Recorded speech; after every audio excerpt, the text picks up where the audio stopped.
Can you hear us? Hey, now we can. Good morning. We have liftoff. What's going on? Organizing. I know the feeling. Well, you've had three extra hours to organize. Yeah, I know. And two little kids to get out the door. Oh my goodness. How old are they? I got a 4 and a 7-year-old, and I'm 52, so I started a little late. Oh my gosh. I remember those years. It was almost impossible to work from home back when the kids were young. Well, last year during COVID, that was brutal. Oh, I can imagine. I can Yeah, imagine. it was brutal. But Kevin's are off at college, so he's got his whole house and everything back. How is Empty Nest? It's pretty good. It's pretty Yeah? good. Actually, it's really good. Yeah, because I've worked from home for 20 years, Oh, and it's been great. And all my friends were like, well, "How do you do the last year?" You know, when they all had to work from home. I said, "I worked from home. I wasn't trapped at home. A, right. and B, the rest of my family was not home too. Right. You know what I mean? Right. So last year, everybody was in it. My wife's a teacher, so she was home, and then our youngest just went to college, so she was home. So yeah, that was.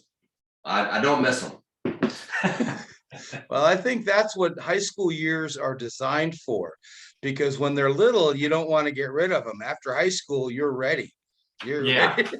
Yeah. Somebody told me my kids are the perfect age. They're post diapers, pre cell phones. Yeah. So when you get to the cell phone stage, it's a whole ball of wax. Yeah, I wouldn't even teach them about that. I wouldn't even let them know they're available. Right. We're gonna live in a cabin in the woods with no electricity. Exactly. All right, guys. Well, welcome back. Session 3 of Golf Tournament Consultant Training. Tell me what you've been doing. I see the website. I see the list being started. So good job on that. What else has been happening? Well, we really got to dial down that list with all the the general managers, directors of golf, the tournament coordinators, the PGA stuff that you suggested. So and then quite frankly, Kevin and I were going to start hitting the road and kind of going and checking out these courses that maybe we haven't played yet. Some we do know pretty well around the area, making the introductions like you suggested and kind of working our way into just being the go-to person. People. Will you have business cards? Will you have a little brochure? Yeah, we're going to do all of that. For Kevin and I, the confidence that comes with us is making sure that all of our bases are covered before we don't leap without looking, right? So we've been in too many scenarios where, people they jump to it and then they worry about all the details later. We're the exact opposite. Like the foundation set. Yeah. Absolutely. We've had some pretty intense bosses who made sure when we BS'd our way that we were corrected. So we were always prepared. So well, we were taught was you don't answer the phone unless you're ready to, you know what I mean? You don't pick it up and start being. It's better to call that person back when you're prepared. Right. Well, do it on the fly. Here's the thing: you can wing it, but you better have done your homework before you even think about winging it, right? Of course, of course, and that's some of the questions we have for you today. When we launch our website, when we're live, when we're doing that, we certainly want to have our list of questions that we know we're going to get asked, how we respond to them, the vendors that we have that are preferable, things like that. We want to be, knock it out of the park in the first 5 seconds. So, well, this is the perfect session for that. I don't know if you looked at it, but we're going to go through the sales process, the sales presentation, and all the objections that will come up in during a presentation. So, okay, real quick, was there an attachment to that email for number 3, or are we continuing from last week? Well, we're continuing from the manual, but if you remember, we kind of went a little bit over and we didn't get to finish some of the promotional ideas. So if you pull out your manual, we're basically on promotional ideas still. Gotcha. you know, we were in marketing promotions, we got through golf courses. If I recall, if I Right. repeat anything, let, you know, say, Phil, we got this one. We discussed this. Don't be afraid to say that. But I just want to make sure that we wrap up the promotional ideas, because I love these ideas and they'll help you get a lot of business. So, but feel Yeah, we free were to on interrupt. working with golf courses is where I think we left off. Right. Okay. So what I'd like to do is briefly go through the rest of the promotional ideas to promote your company. And then the second half, we'll go through a sales presentation. What does that look like? And then one of the great things is we have our call tomorrow. So this is really, I think, good timing to see Right. how one is handled. Did you by chance get the invitation to that meeting tomorrow or no? We did. We Oh, did. okay. And Okay, yesterday I got in the mail the books. Oh, good. Okay. They came yesterday, so we'll start digging into those. Great. All right. So let's talk about some more promotional ideas. Again, guys, remember what I said, that, you know, if you are working with golf courses and you've got that dialed in, you almost don't need to do anything else, but we don't want to put all of our eggs in one basket. So I want to just cover a few more other great ideas to bring the clients to you. So that's what we're kind of talking about. How do we get more clients? How do we get the exposure? What are ways that we can promote ourselves and our company? And one of those ways is joining groups, joining clubs. Now, I don't want to overwhelm you, because you could be bogged down with meetings and clubs and all of that. But as we fine tune your business plan and the direction of your company, you're going to decide how you're going to focus your efforts on going out and getting business. So you may say to me, Phil, we really want to go after charities. That's our passion. That's our heart. We want to help nonprofits make money. Okay, great. There's going to be a way to go with that. You may say, Phil, we love the association idea, because that focuses on industries. You know, so we're going to go after associations. You may say, Phil, we want to go after corporate outings, and then we have a way for that. So basically what we're going to talk about real quick is the different groups that you can go after. I really think it's important, and keep in mind the theme of who you are and what you do. You're not, I mean, you are, but you're not really just a consulting event planning company. You are the association for the golf tournament industry. And ideally, you want to be looked that way at you guys, because you want everything coming through you. You want to be the experts. You want to be the funnel. You want to be the go-to people for any golf tournaments. And the only way you do that is to offer a lot of education services at no charge, so that you are considered the association for the industry before you start selling them a bunch of stuff. And this is a hard concept to grasp, because people think, oh, I got to go sell my services. And yes, that's the bottom line. But at the same time, the GTA was designed to kind of a backdoor approach.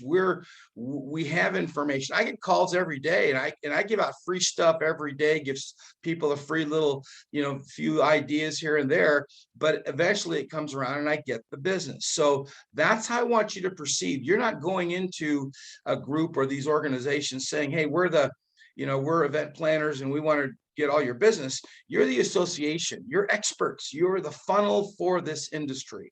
So that being said, when you join groups, there's so many ways to get involved. We're going to discuss the groups in a second. But when you decide what groups to join, number one, you're going to get a member roster.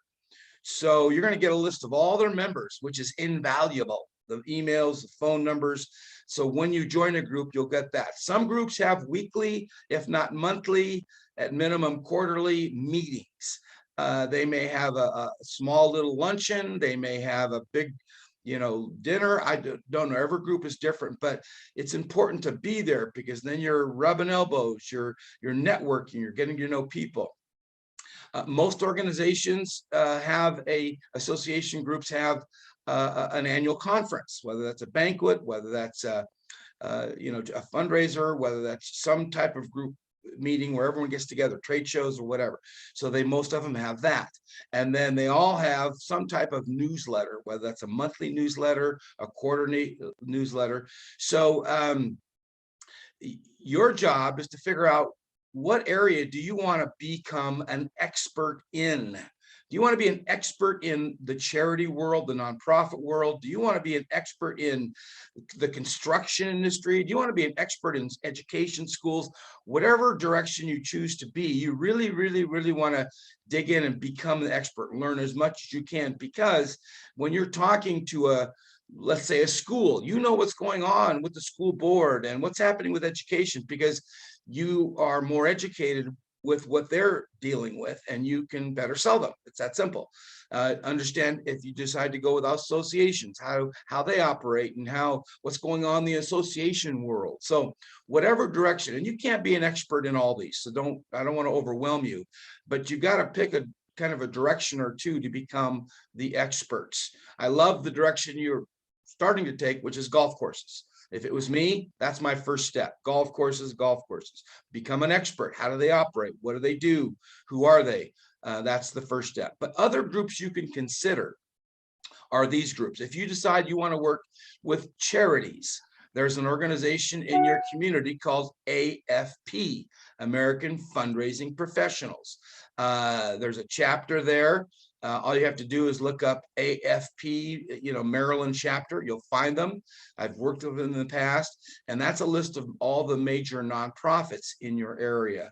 Get involved, become an affiliate member, become a member, whatever you choose, get involved, because all those benefits apply once you get involved with them. If you decide you want to go with associations, which is another great category, then you want to consider joining the Maryland Society of Association Executives.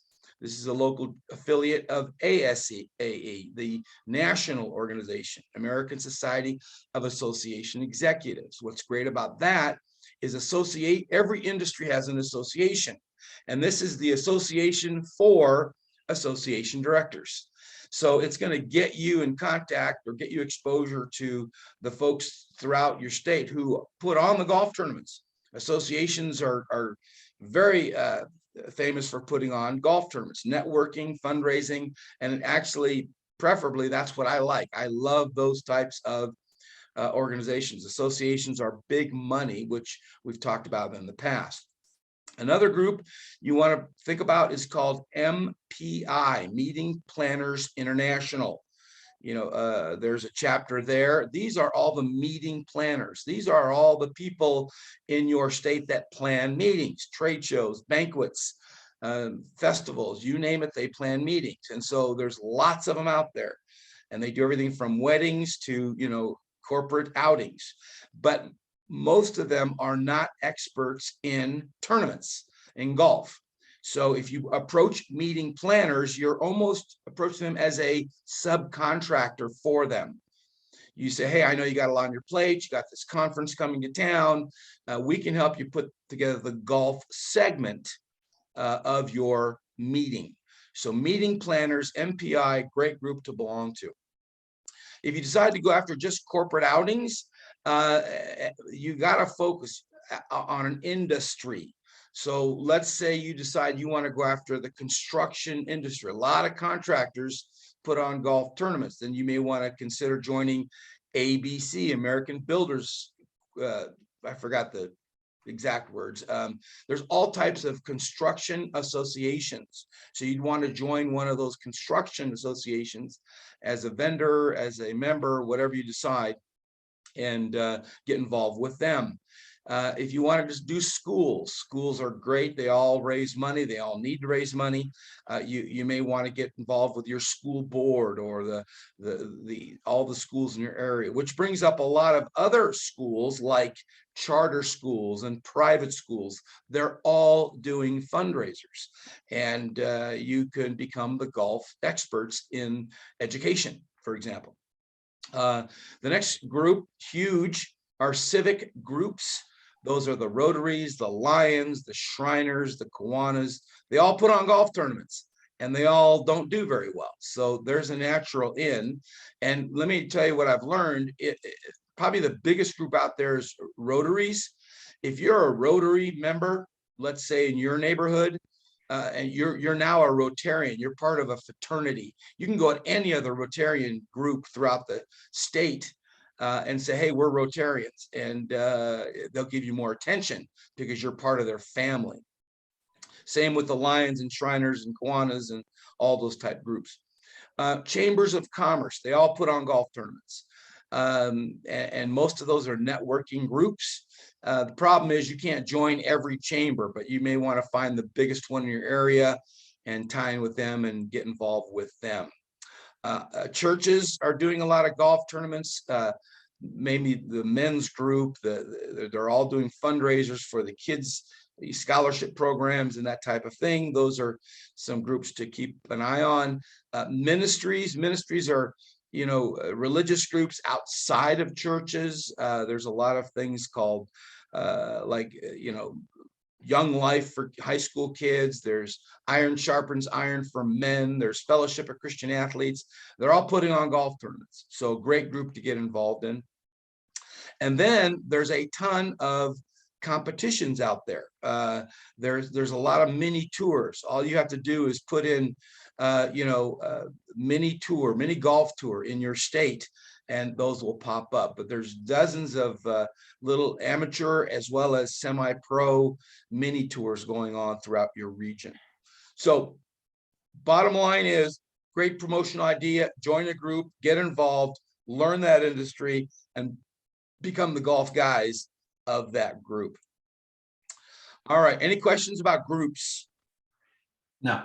Okay, all right, referral program. I tell you what, this is invaluable. Referrals go both ways, and there's two ways to handle it. You want a good relationship with everybody, vendors, suppliers, golf courses, because at minimum, they're sending referrals to you and you're sending referrals to them. That's a no-brainer. But be aware of a referral program. I might go as far as printing up business cards that says, bring me a tournament, I give you a steak dinner. And now people are thinking, hey, I got to keep my eyes open because I can get a free steak dinner if I send Dave and Kevin a lead for a tournament. Now, you obviously want to sell them before you go out and giving a bunch away free dinners, but definitely a referral program that way.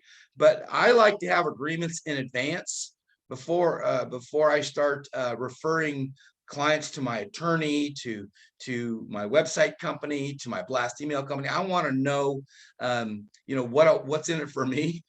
So if I send someone to my website company, I want to know there's a 10-20% commission or a graphic artist or whatever. So and this can help finance your business. If you come across other businesses that need services that you don't want to handle, you just refer them off to whoever, accounting, legal, administrative, whatever, get a referral fee in place.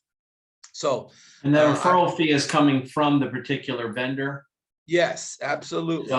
So in a scenario that someone calls up and says, I want to do t-shirts, would you recommend that you put those through us? Or if you didn't, like you say, if you didn't want to deal with it and you say, call Jimmy's t-shirts down the street, you've already got something in place. First of all, we're going to get into that next week in depth on how to sell merchandise, but I will answer it this way, depending on what it is. T-shirts and shirts, no, I want to control those.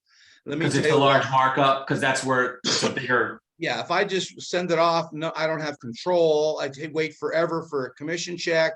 It's not in my control. I'd rather handle that type of stuff.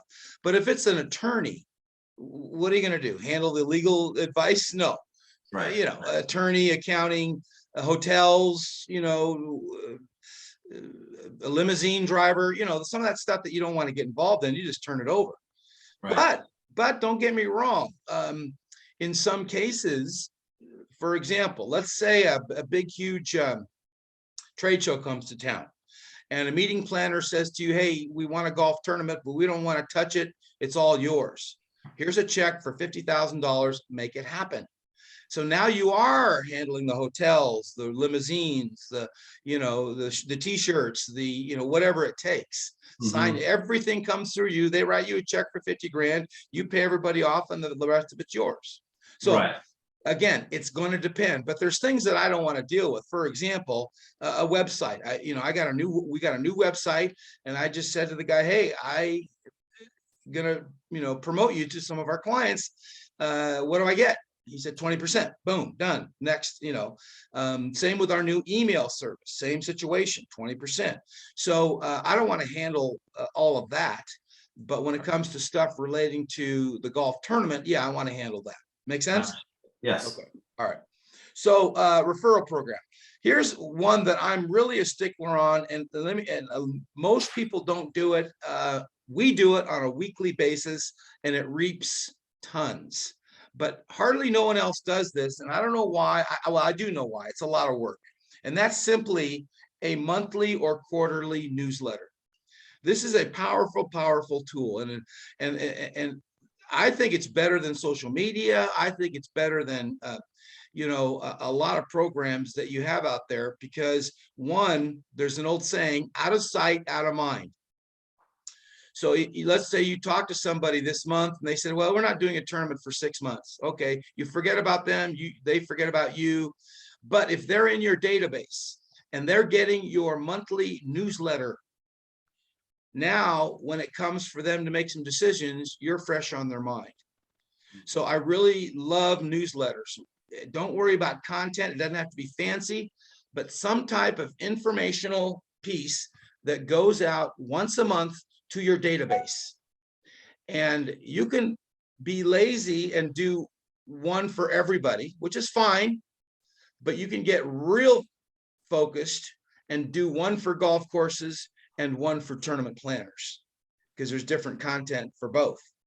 But for the tournament planners, for example, and I hope you guys get I don't know if you get my weekly newsletter. Do you? No. Do you guys get my newsletters that are come out? I mean, we send out a blast email every day, and that's a good question. Why you're not getting it? Let me write this down, because even your old emails don't get them. No. Are you Wow. getting it? Yeah. No. All right. Well, that's very frustrating for me, because we send out 50,000 a day, and we send out a newsletter every Monday. We send one out to golf courses and one out to tournament planners. And the tournament planner one is called Tournament Tips, and the golf course one is called Tournament Business. So in every one of them, I'm giving them ideas. In fact, I'll send you samples the last couple of weeks. But for example, I teach golf courses how to sell more merchandise in these newsletters. I teach golf courses how to find more leads.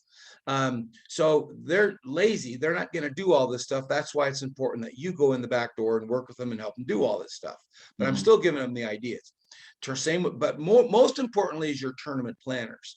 Let's say you get a database of 500 to 1,000 tournament planners, and you send out a little, idea.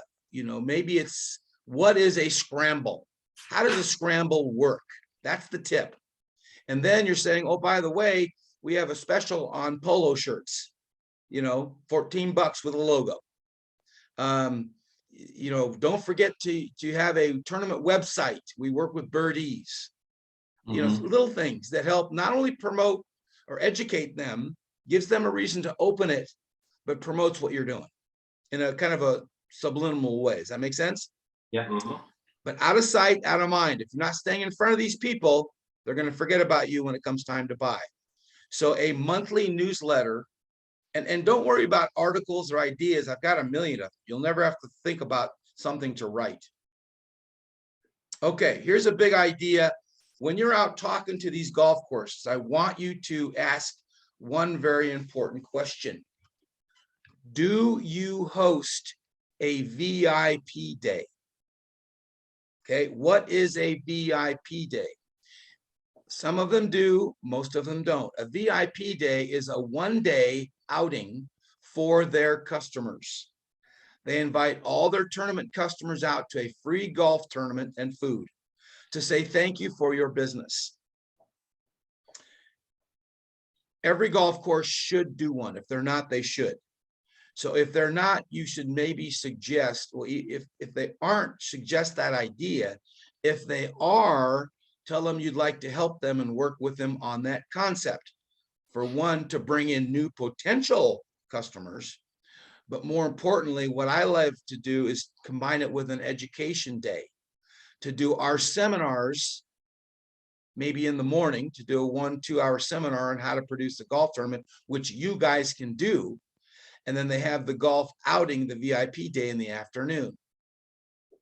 So I have a VIP day manual that I'm going to send you that shows exactly how to put on a VIP day and a seminar, how to promote it, how to get people there, schedule, everything. So either one, help them get one started, or two, partner up on their existing one. VIP days are powerful. All right, seminars.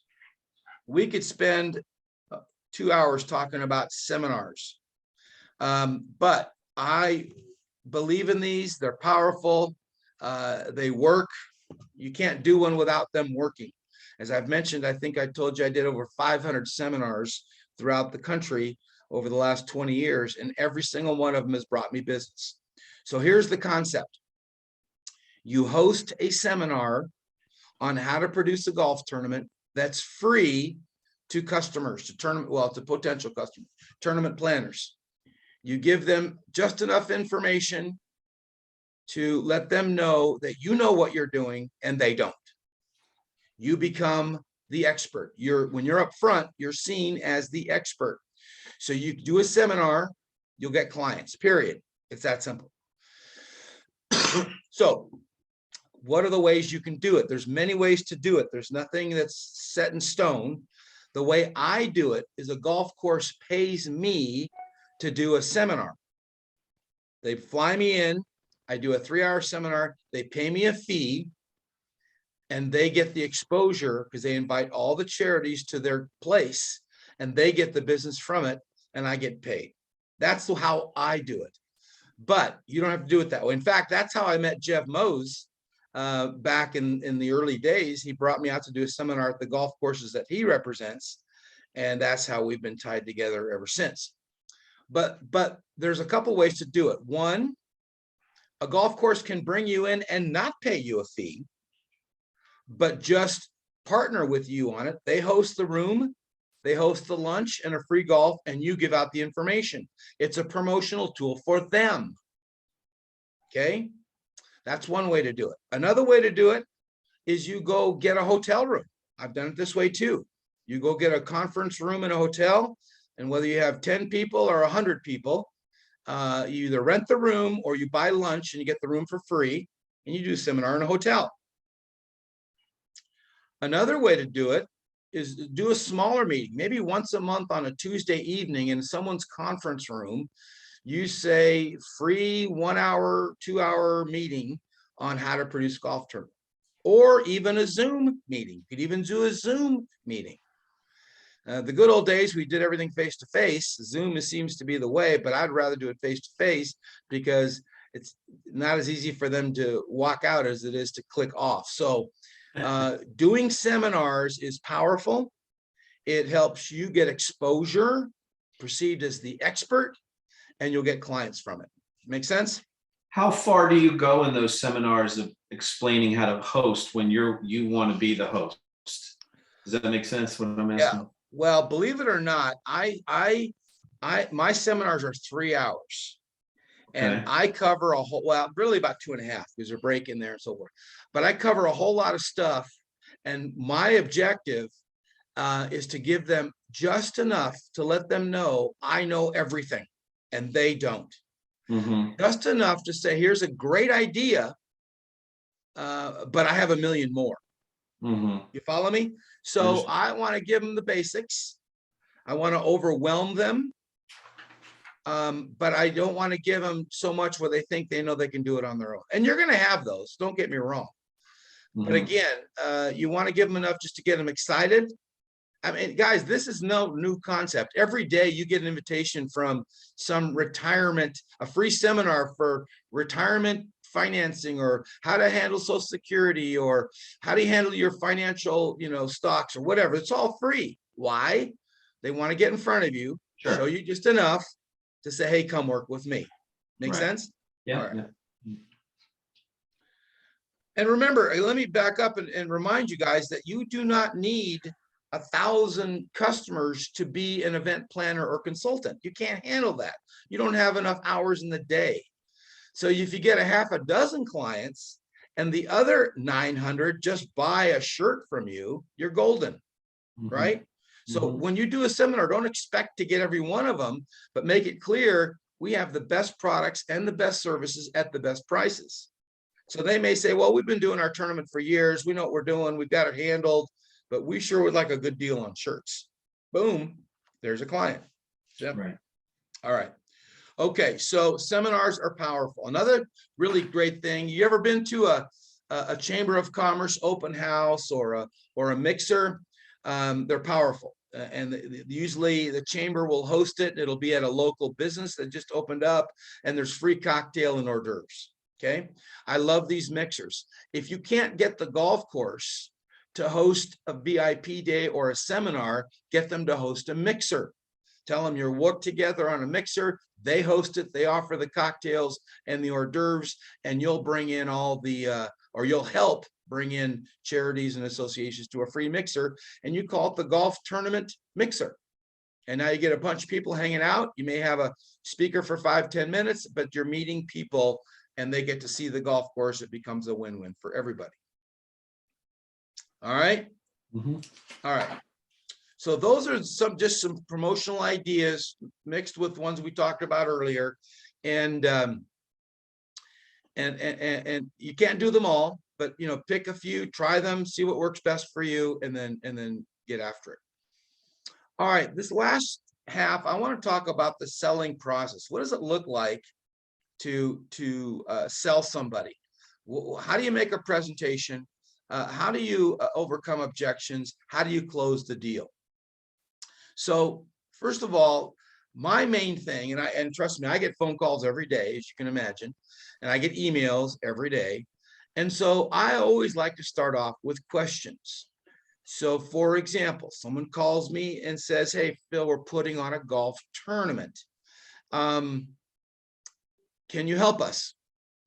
And my answer is always yes. And then I want to find out more about them. Now, my situation is a little bit different because I get calls from all around the country, number one. Number two, I do not really do tournaments anymore. But in your situation, you have to be aware of a whole lot of stuff before you pack up your suitcase and you go out and see somebody, because it's a whole lot of effort, although it's worth it. Meeting people face-to-face is definitely worth it versus a Zoom call if it's the right situation. But nowadays, a lot of people are doing Zoom calls. A lot of people are doing meetings, the video, and which I understand is fine. But depending on who it is, I want to go out and see them face-to-face if I think it's worthwhile. And I'll give you a prime example. I got a phone call last Tuesday from a guy who lives in Laguna Beach, California. And he says, Phil, I have an idea. And I said, yeah. No, I didn't say it that way. I said, great, tell me about it. And he told me about the concept. And after I asked the right questions, I said, I'll be there Thursday morning. So I literally jumped in the car Thursday morning at 5 o'clock in the morning, and we had lunch, because it was that big, that potentially huge, that I was going to jump on it. And why? To show him how serious I am. Sure. To him, to see how professional I am and show him my ideas. So we met on Thursday. Good meeting. I won't bore you with all the details, but if it comes through, it could be mega huge for not just me, but all of us across the country. So the point is, the moral of the story, it may be worth jumping in the car tomorrow and going. I don't care if it's a 3-hour drive. It may Was not. the first sign he was calling from Laguna Beach? What's that? Well, it was the first. He says, Take yeah, call, Phil, I live in Laguna Monarch Beach. Beach. He said, Phil, course- I live which on course Monarch was it? Beach. Huh? Which course was it? Well, it was Monarch Links at Monarch We Beach. played out there 20 years. Where did we play? Pelican Hill. We played Pelican Hill. If he told me to meet him at Pelican Hill, I've been there in 3 hours. I played Pelican Hill, and it's great. This place was about maybe 30 minutes south of Yeah. Pelican Hill. Laguna Hills, and it was just beautiful. But this guy was 85 years old, and but he has a concept and some connections, which I will, as we go down the road, I don't want to get too many people excited about it until it gets more real, but it's huge if it comes to fruition, and it was worth getting in the car. That's my point. So you have to make that determination, guys. How do you turn a phone call into a meeting, and is it worth it? So I always start with questions. Have you guys seen in your material a thing called a tournament diagnostic? Not yet, no. Okay, well, that tells me that you didn't read the manual completely. That's okay. In the manual is a thing called a tournament diagnostic. Let me see. In these books? Not in those books, no. When I first sent you originally. Then I did read it, I just don't remember. No, and that's okay. It's all right. I love overwhelming you so that you think I'm the expert. That was a joke, guys. I know. I'm looking through my folder. That's what I want you to be perceived as with your clients. Okay, let me do this. I'm also going to send it to you via email as we're talking. We got it. Hold Okay. on. We didn't remember it. We'd have it. Page 25, choosing the right format. You know that, Ken?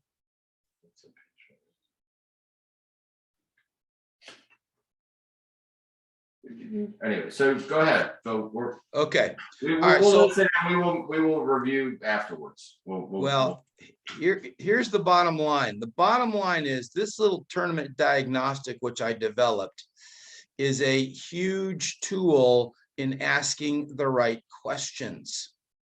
So it literally asks every question that needs to be known. Now, what I want to prepare you is not to ask all these questions as some type of survey, because you'll blow them away. But what I want you to do is memorize this tournament diagnostic, so that as you are talking to people, you are aware of all the questions that eventually need to be answered. Okay, so let me do this. I'm trying to.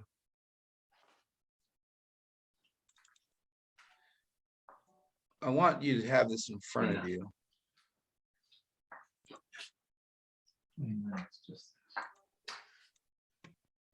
Unless you tell me you find it before I send it. No worries. I should have sent this in advance. Spelling sponsorships. It should be in the original Golf Tournament Consultant Manual. The consultant manual. All right, I'm in the wrong one. Okay, what page is it on there? The selling process. I don't know, page 29.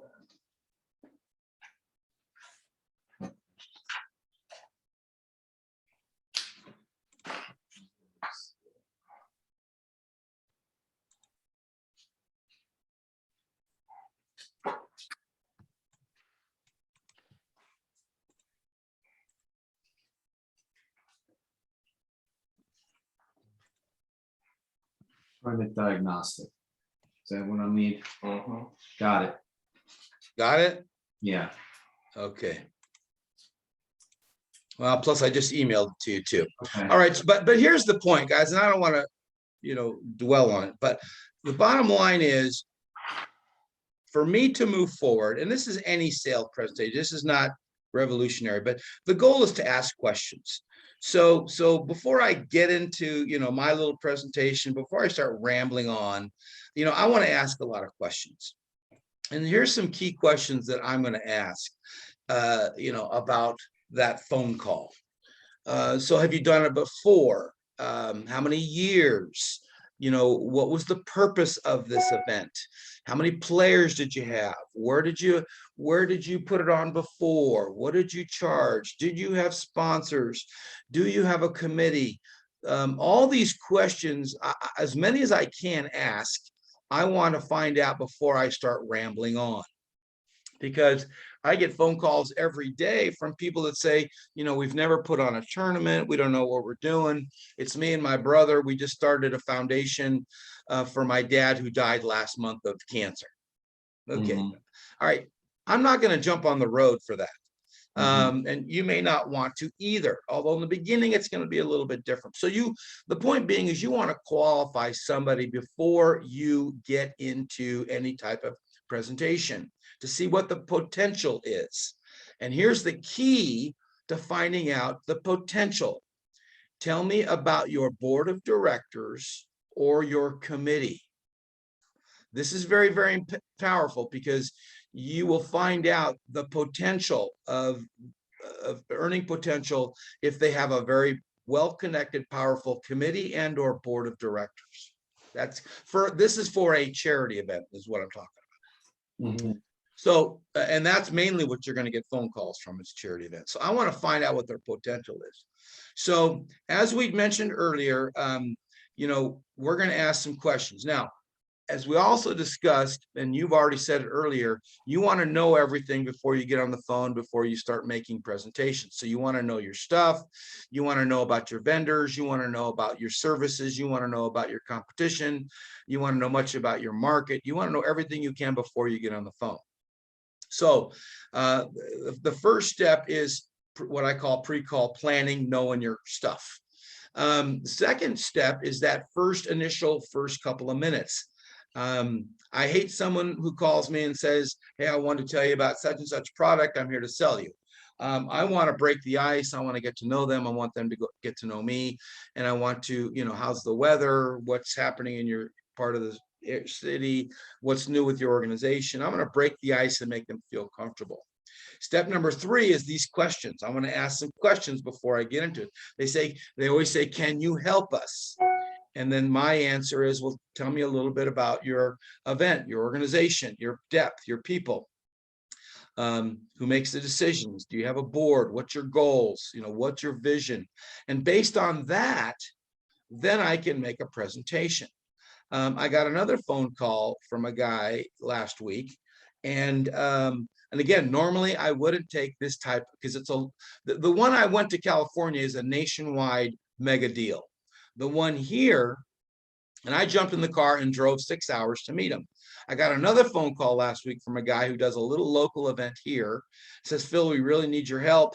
Saw your website. We really need you. And, it's one little fundraiser a year. And it's just a matter of how much time I have. And I normally don't. But I said, I'm willing to do a phone call with your, committee. He says, well, it's me and my brother and another guy. I said, fine, let's just do a call next week. But I started asking some questions, and it has a big potential. So here's a client that I probably won't drive out to see. I'll probably charge them a consulting fee, whatever that is, just to give them direction over the phone or Zoom calls. So totally different scenario, but I did that based on the questions, finding out a little bit about them. So same phone call, same, incoming phone call, but totally different results. So once I find out about this particular organization, that's when I'm going to make the decision. Do I go out and see them, or I do this over the phone? And it's really hard because, you don't know really how big it could be. In the beginning, you guys are going to have more time, but I flat out just don't have time. So I got to make that determination. Is this better done in face-to-face, or is it done better over the phone? So you got to make that. If it's a big deal, I'm on the road. If it's a little deal, then I'm probably going to do it over the phone. So that's when I decide, do I want to give him a mini presentation over the phone, or do I want to go out and see him? So what I normally do is I give a kind of a generic situation. Bottom line is, we can do it all. We've been doing this for years. You guys will say we're tied with the GTA, who's been doing it for years, and we have tons of clients, and we've done this all over the world, and we're the experts here in Maryland, and we can do anything you need, as much as you need or as little as you need. We can help you through the whole process. We can help put together a business plan. We can give you direction. We can do the whole event from start to finish. We can get you the best golf course at the best price. We can give you the best products and services at the best price. It just depends on how much you need us. Well, what do you charge? Obviously, that's always, you know, the first statement. What do you charge? Well, the bottom line, Mr. Potential customer, is, you know, we help you make money. That's our claim to fame. We pay for ourselves. We help you make money. We help you sell major sponsors. We help you fill your field with golfers. We help you create games and contests that make money. We help you define the budget. We help sponsor packages. We help with your oversee the auction. We help you make money. So it really is almost irrelevant. I say it's irrelevant what our fee is because we pay for ourselves. But also depends on how much time. So before I give you a number or a price over the phone, I want to be able to understand exactly how much time and effort you need. And again, then you make the decision, do I go out and meet with their committee or I do this over the phone? I had another guy last week who called me. Last week was busy out of Dallas and says, hey, we're doing this major celebrity event. I just need a ballpark, Phil. What do you charge? And here, there's the deal. We got celebrities. We got 280 players. We're going to do it at a first class resort. He says, will you charge me between 25 and 50,000? I said, yes. He says, okay, I'm going to put it in our budget at 50 grand. I said, that's fine. I wasn't even about to argue or try to justify it. He's the one that brought it up. But then this little guy here local said, what do you charge? And I said, it's just going to depend. How much time? You know, I said, for an event like yours, which is a charity event, I'd rather see a lot of your volunteer people do the work, because the more time I'm involved, the more I have to charge. Now, again, I do pay for myself, but I'd rather see most of the profits go into your pocket or to your organization. So it just depends on what you need.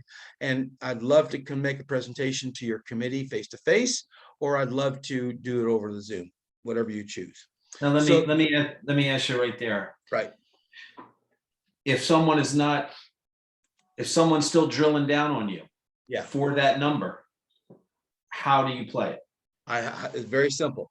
I say it's going to depend. Number one, based on what I'm hearing, here's the key. Very, very important.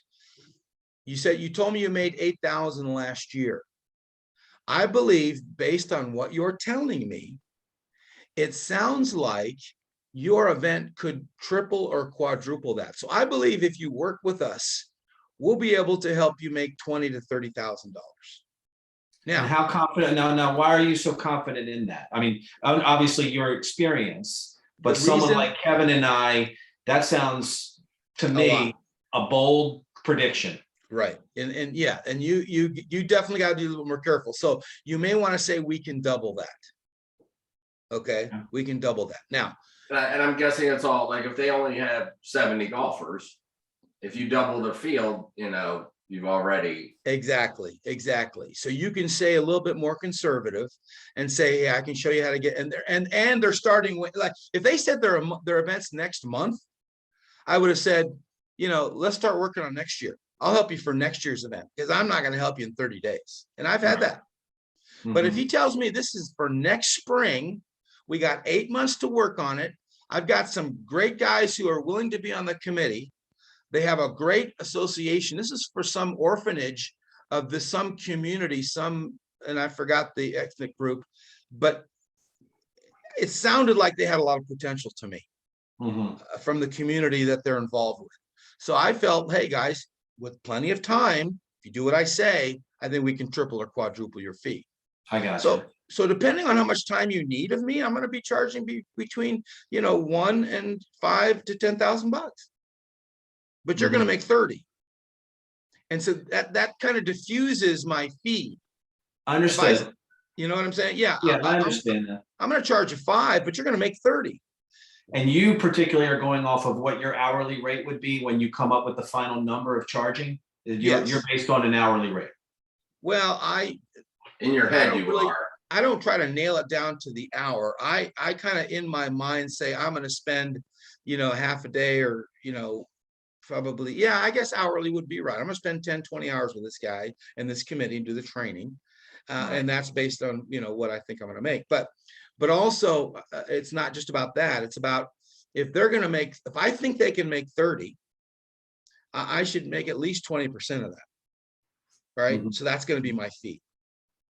If he said, we're a little group, we're doing this thing in 60 days and we've already got, 40 golfers. And I said, you know what, I tell you what, for $500, I'll get on the phone and tell you what to do for the next 60 days. Mhm. And then I give them 2 or 3 phone calls. So it's such a wide variety of what you could do and how you do it.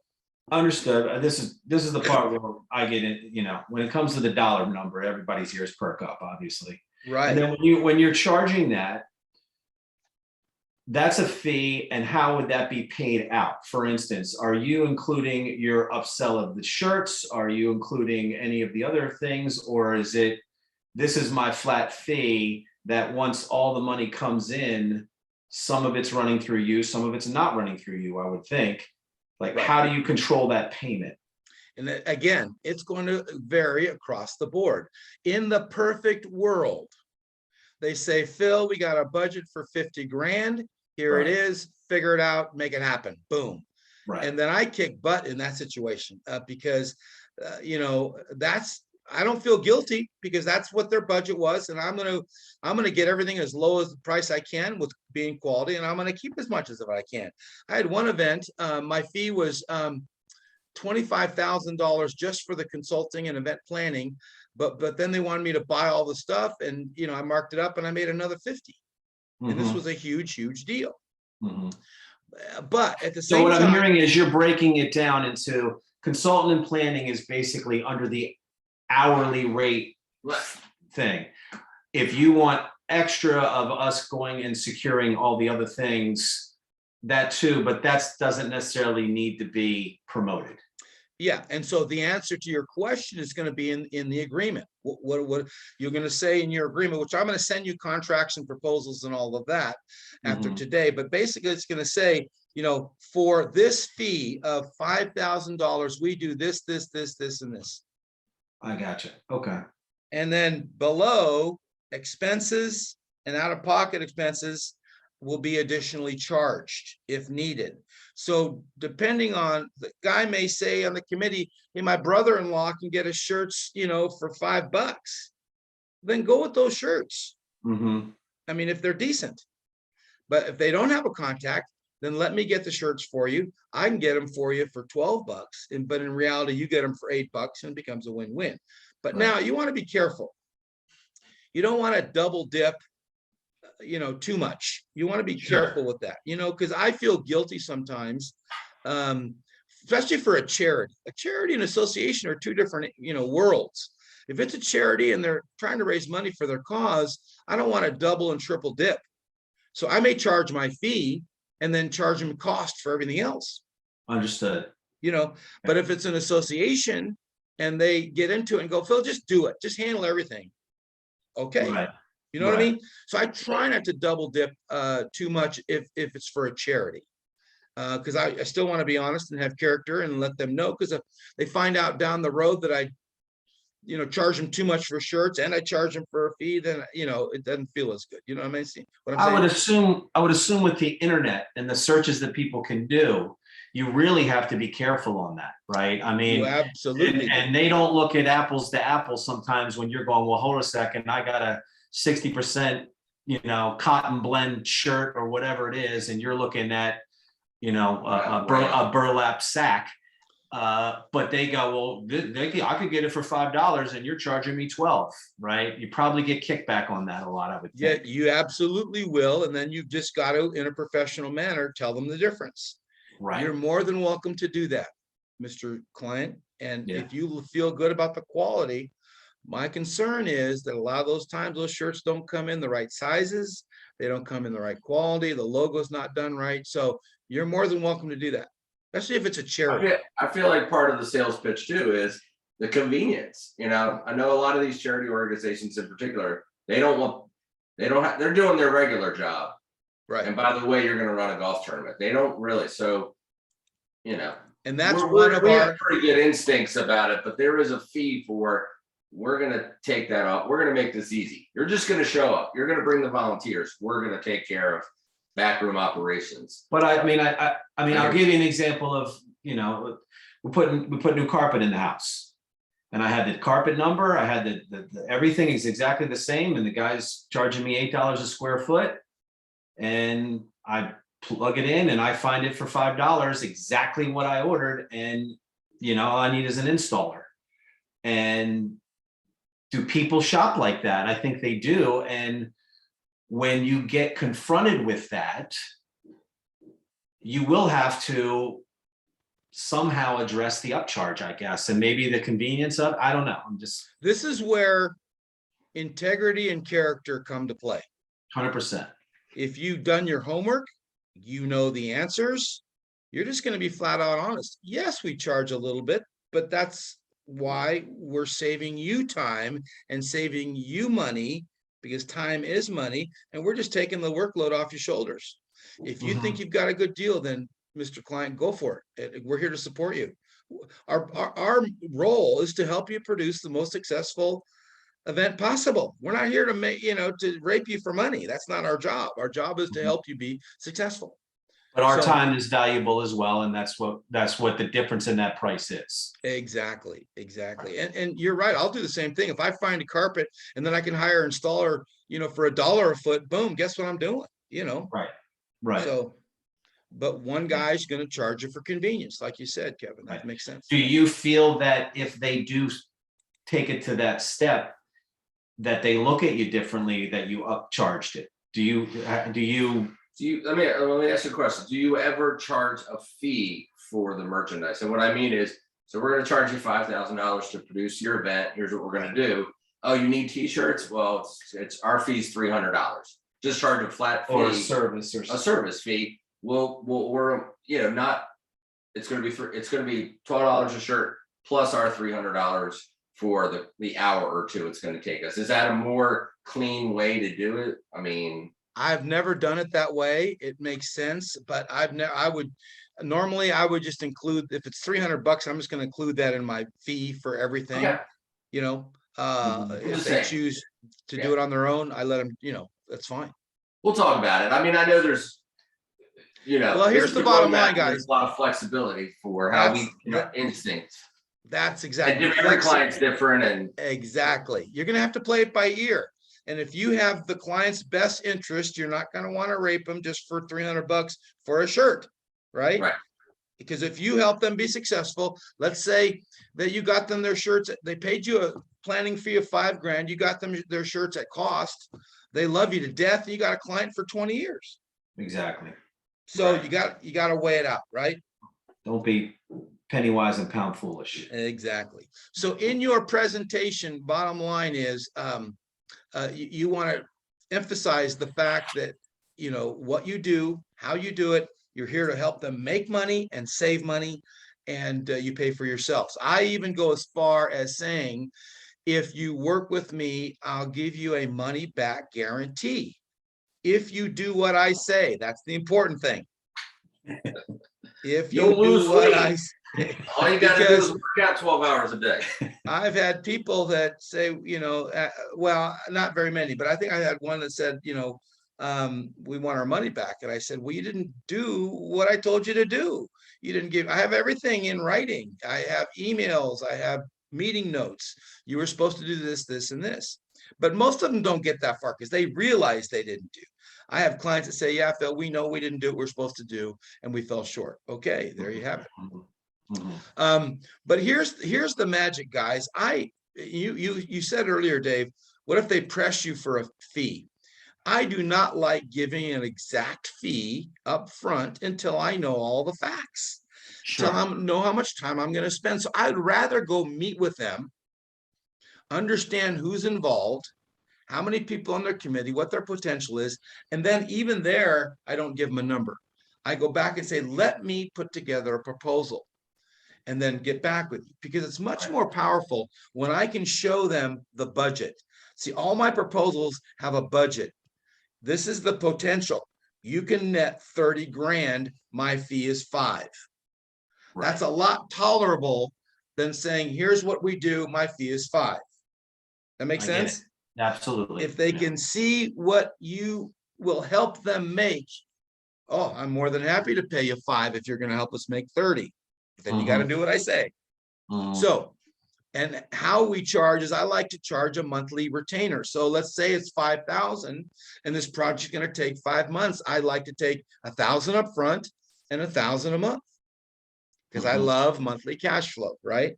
Mhm. If I Okay. get a check for 5,000 up front, I just might have go to Vegas. I don't know. But And I'm sure, but yeah, and I'm sure there's also not to where events don't happen at the last minute and they haven't paid you if they don't pay you, you know.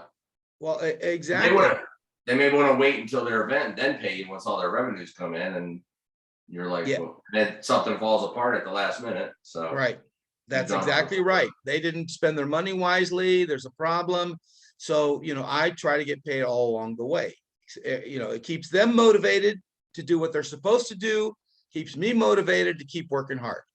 Gotcha. That's what I like the best. Okay. So you're going to get some basic objections and, and there, I don't know if you see all those objections, and we won't go through every single one of them. But the bottom line is going to be money. If you did what you did for free, there's no objection. But it's all about money. What's why do you charge so much? Why do you have to charge us? We're a charity. And again, it gets back to we pay for ourselves. We offer a money back guarantee. We help you make money and we help you save money. That's the bottom line. And you just got to show them some ways to do that. So then obviously you're going to want to close the deal after you overcome their objections. You're going to want to put the proposal in writing, show them how much they can make, show them what you do, and get a signature and a deposit. Okay. And then, try to get a monthly retainer and then clearly stay in touch. I really love this Zoom stuff because I hated trying to get all the committee members together for a meeting once a month and some wouldn't show. These Zoom meetings have really helped because it saves a lot of people, a lot of running around town for meetings. So I love monthly meetings. I love follow-up. I put everything in writing. I make sure everything's documented. I put meeting notes together. Everyone's on the same page. I do accountability reports. I make sure they're sending me reports every week, what the progress is, what they're doing, and make sure everyone's on track to I have a timeline. I have action items to do what they're supposed to do. Gotcha. All right. Mm-hmm. So for next week, we're going to talk in depth about a little bit more about some of the questions you're asking. What does it really mean to be a consultant? What does it really mean to do event planning? We're going to talk about some different formats, corporate outings versus charity events. We're going to go into detail about golf-a-thons, night golf, some of those type things. But meanwhile, you still got your homework of building your list, your website, your business plan, because I also want to try to, look at that next week if we can get into it. I think after this call tomorrow, if there's anything that we might need to hurry as far as being prepared on or prioritizing, maybe hurry is not the right word, with the local vendors or whatever, that you'll guide us through. All right, guys, go hit the ground and knock these things out because you're going to go meet with this synagogue in a week or whatever, right? I mean, I think we have a little bit of anxiety of that part, so we just want to make sure we're good. Not only that, but I'm going to present you as our certified consultants in Maryland. And he specifically asked for me, but he asked for if there's someone in the area. And that's right when we first started talking. So I wanted to be careful before I totally committed you guys to this. But tomorrow's call will be very telling. Sure. They know they always have me as a backup. The guy who set up this, he already bought a list of, he also sells something. He has some T-commerce thing. So we need to find out exactly what he offers before we get to, but this is clearly a personal thing for him. And so we want to find out, and he volunteered to get the big dog on the phone. So let's take advantage of that. Ask a couple of key questions, see where they want to go. Tell them you'll meet with them face-to-face and take it from there. Gotcha. Okay. I appreciate it. All right, guys. All right, good stuff. Appreciate it. and keep plugging, and we'll talk more on Thursday. No, when's that call? Tomorrow. Oh, Tomorrow, it's tomorrow. That's right. Yeah. Tomorrow at 1:30 my time, right? Yeah. correct. All right, let's do it. We'll see. We'll talk more tomorrow. Take care. Bye-bye. All right, guys. Thanks. Bye.